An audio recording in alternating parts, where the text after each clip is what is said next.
सबसे पहले हम ये क्लैट की प्रेस रिलीज को देखते हैं। Press release stated the initial dates of the CLAT examination. CLAT exam की date July 20, 2025 notification. Press release is stating the executive committee and the governing body of the consortium of national law university, the consortium at their meeting on July 20, 2025 decided that the common law admission test CLAT 2026 shall be conducted on Sunday, December 7th, 2025 from 2 p.m. to 4 p.m. There is no question on it.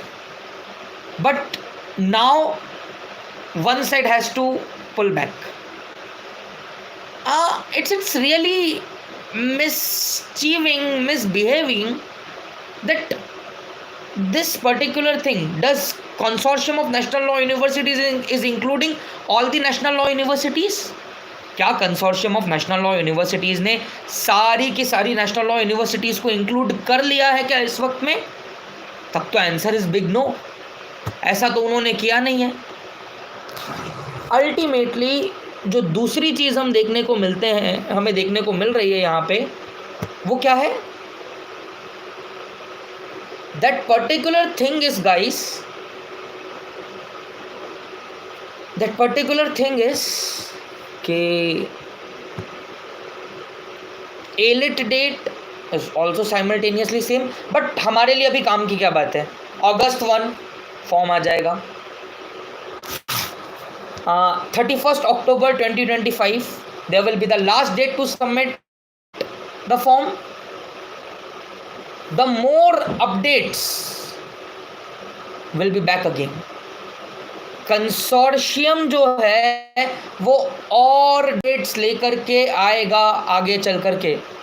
Good luck to all of you, Raghav, and don't subscribe me and every other viewers watching and all the thousands of aspirants. आप सभी के लिए good luck तो है, but good luck से भी ज़्यादा important इस वक्त हमारे लिए जो चीज़ बनती है वो क्या बनती है कि हमारी प्लानिंग अच्छी होनी चाहिए।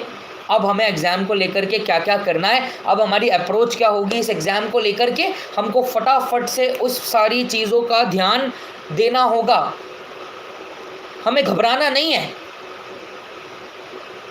देखिए ये बात तो क्लियर है, जो पॉसिबिलिटीज़ हो सकती हैं, अगर हम देखें एकदम वाइडर पॉसिबिलिटी, तो क्या नेशनल लॉ यूनिवर्सिटी दिल्ली और क्लैट ज्वाइन करेंगे एक दूसरे के हाथ? इसमें आंसर अभी तक तो नो है, क्योंकि यदि ऐसा ही करना होता so why the hell AILET will announce their date before CLAT? Now when the AILET has announced the date, if the exam, both the exam is of 2 hours, both the exam is having the similar or same time, so now there is a lot of confusion, because one NLU versus rest of the NLU, this is not that battle, this is the battle now जिससे सारे के सारे student anxious हैं, जिससे सारे के सारे students परेशान हैं और उनको समझ नहीं आ रहा है इस वक्त करना क्या होगा। कॉमन लॉ एडमिशन टेस्ट, ये एग्ज़ाम तो भाई साहब देना ही है, लेकिन कई ऐसे बच्चे हैं जिनको कॉर्पोरेट वर्ल्ड में नहीं जाना, जिनको लिटिगेशन करना है और उनको लगता है कि NLU दिल्ली उनके लिए बेटर है, तो वो NLU दिल्ली की तैयारियां करते हैं, वो नेशनल लॉ यूनिवर्सिटी दिल्ली में एडमिशन के लिए सपने देखते हैं। और कई ऐसे एस्पिरेंट हैं जो क्लैट के लिए भी जाते हैं। मैं समझता हूँ क्या ये निर्णय किसी आवागमन में लिया गया है, बिना किसी कंसेंसस के लिया गया है, या AILET की उस डेट को जो उन्होंने पहले से अनाउंस करी थी, कंसोर्शियम ने उसे बिलिटिल कर दिया, कंसोर्शियम ने उसको बिल्कुल देखा नहीं। फ्रेंड्स, ऐसा करने पर बहुत खतरनाक प्रॉब्लम, बहुत बुरी समस्याओं का हम सामना कर सकते हैं। और वो सबसे बड़ी समस्या क्या है आज, कि स्टूडेंट्स इस पर्टिकुलर पॉइंट ऑफ टाइम पर कंफ्यूज हो गए कि उन्हें